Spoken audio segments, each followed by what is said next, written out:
Hi, Davi here, and today we have a new episode in the art session series. And today we're going to be doing a voiceover of a recent sketch I did. In this new batch, I decided to go for, I think, my typical subjects. It's either a mecha, a creature. It's going to be one or a mix of those things. Usually, I don't fully have like a good picture in my mind. I sort of just follow where the strokes go. Now, when you do this kind of approach, you don't always get good ideas. You can get a lot of garbage, not ideas that don't really make sense. But I think the important thing here is to simply follow your intuition and sort of allow accidents to happen, and then simply decide whether or not you want to invest in like a certain path. So in this case, I decided to add some teeth in that specific area around the middle of the face. And you will find these moments where maybe for like a minute or two, maybe not that long, but maybe for a few strokes, like you won't know where you're going, and then you will eventually decide on something. For example, in this case, you will decide on maybe where the edge of this shape will be. Perhaps there's going to be some teeth here in the middle of this creature thing. There are decisions along this like process that will, it's not like throughout the piece, by the way. It's like in these, like it's in the in-between moments. Like, yeah, it may seem random, the strokes, which it is, but in between those randomness, there are going to be decisive points that will help shape what that thing is you're trying to draw. And I think that helps. And by the way, when you're doing these little decisions, you still won't know what the end thing will look like. It will simply lead you to the next thing.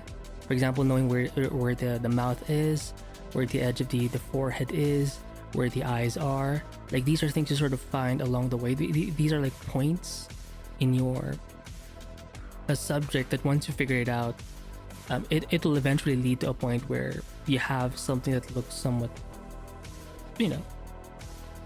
interesting, an idea that may not be, it may not be perfect, but it could be something you could work on or explore more later. Or maybe in the end, you may not fully like it, but maybe there's like 10% of that thing that just speaks to you, and you can bring that to your next piece. So this one kind of looks like a little bit of a, is it a kaiju? I'm not even sure. Oh, but I think I was using more of a watercolor brush here. I do like this brush.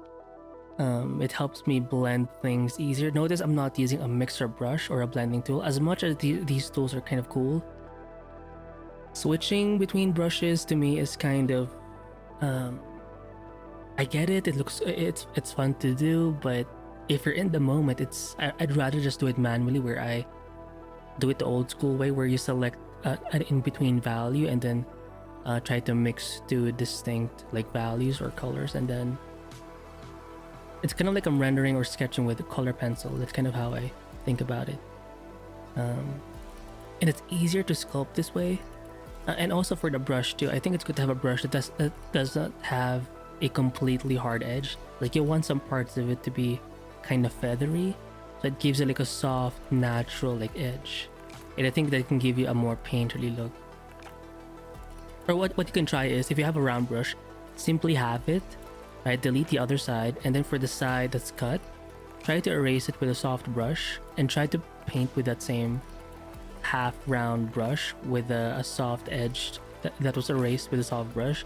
When you start painting with that, it feels different, and I feel like you can sculpt things a lot better in a more organic way. Because if you have like a very round brush, sometimes it's too specific, it's too tight, that it can take away from the painterly sort of expressiveness of your spirit. And yeah, right, it looks kind of cool.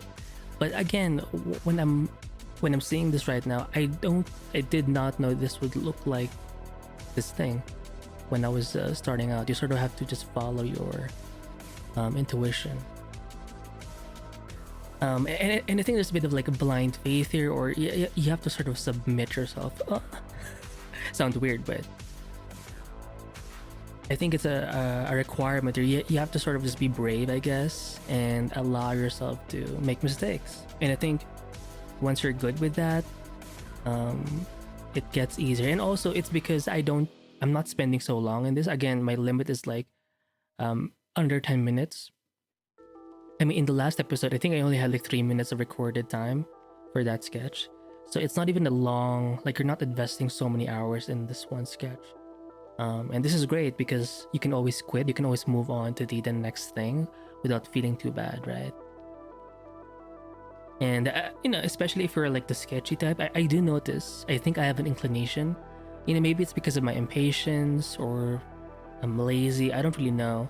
There could be all sorts of reasons, but I just like what I know right now is I'm someone who I'm just not the kind of guy I don't have an easy time drawing or painting for long periods of time.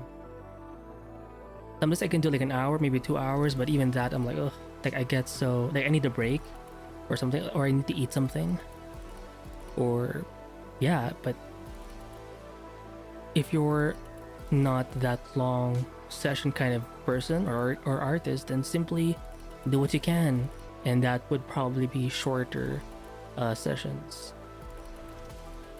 And just take advantage of it. For example, if you're into like shorter, quicker sessions, and you would rather do quicker sketches, then just focus on doing that and just allow ideas to flourish from that. I think that's way better than being or beating yourself up because you're not like those other people, those other artists who like they're so just like they can spend so many hours, like 12 hours on like 6 billion freaking drawings or ideas or designs.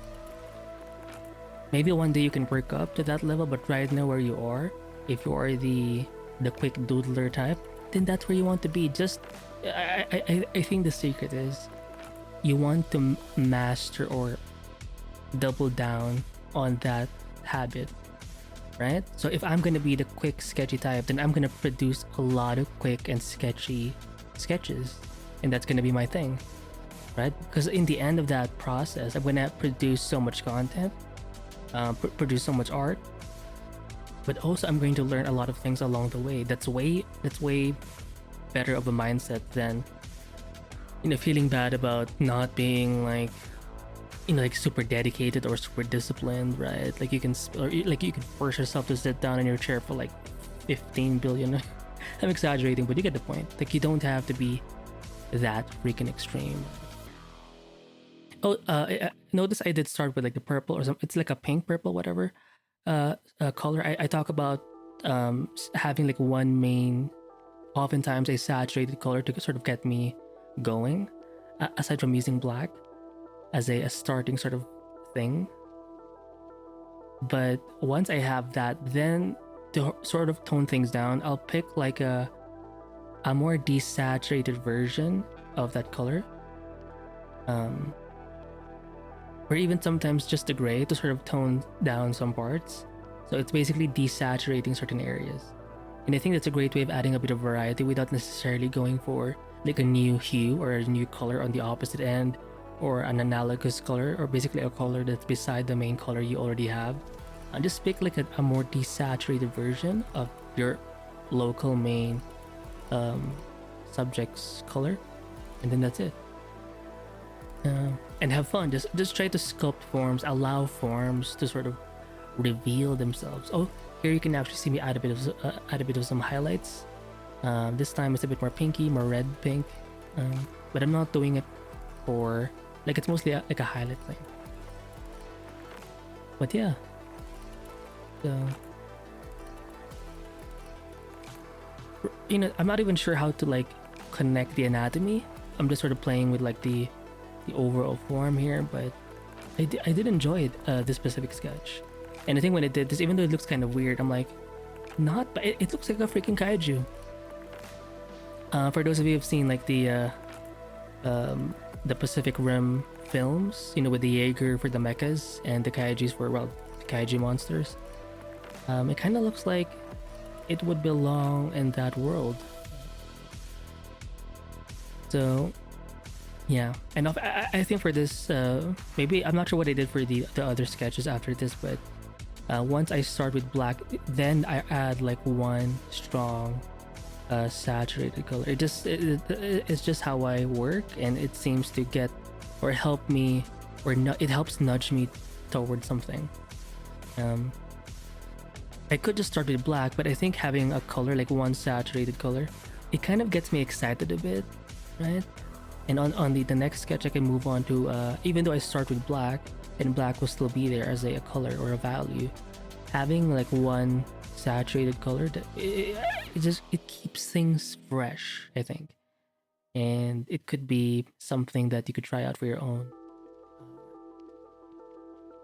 I think I'm going to end the episode here. Hopefully you enjoyed. And yeah, I'll see you in the next episode. Bye.